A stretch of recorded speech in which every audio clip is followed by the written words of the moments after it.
हम उसके लिए न पछताए जो बीत गया, हम भविष्य की चिंता भी ना करें। विवेक बुद्धि रखने वाले लोग केवल वर्तमान में जीते हैं।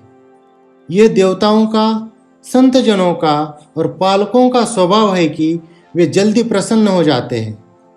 निकट के और दूर के रिश्तेदार तब प्रसन्न होते हैं जब उनका आदर सम्मान किया जाए, उनके नहाने का, खाने पीने का प्रबंध किया जाए।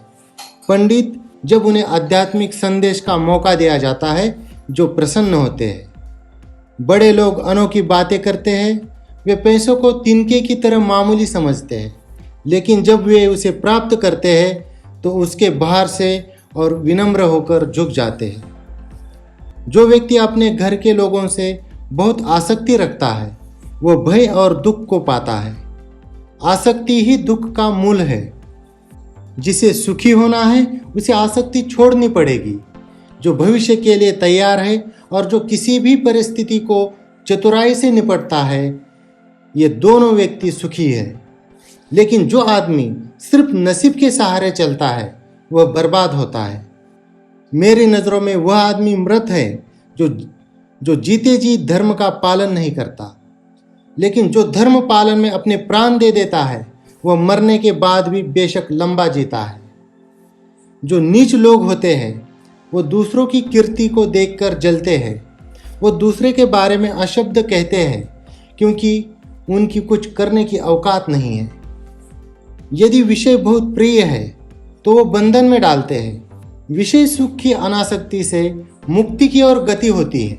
इसलिए मुक्ति या बंधन का मूल मन ही है। जो आत्मस्वरूप का बोध होने से खुद को शरीर नहीं मानता, वह हरदम समाधि में रहता है, भले उसका शरीर कहीं भी चला जाए। जिस प्रकार एक गाय का बछड़ा हजारों गायों में अपनी माँ के पीछे चलता है, उसी तरह कर्म आदमी के पीछे चलते हैं। यदि आदमी उपकरण का सहारा ले तो गर्भजल से पानी निकाल सकता है, उसी तरह से यदि विद्यार्थी अपने गुरु की सेवा करे तो गुरु के पास जो ज्ञान निधि है उसे प्राप्त करता है। हमें अपने कर्मों का फल मिलता है। हमारी बुद्धि पर इसके पहले हमने जो कर्म किए हैं उसका निशान है।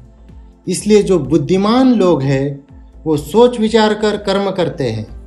इस धरती पर अन्न, जल और मीठे वचन ये असली रत्न है।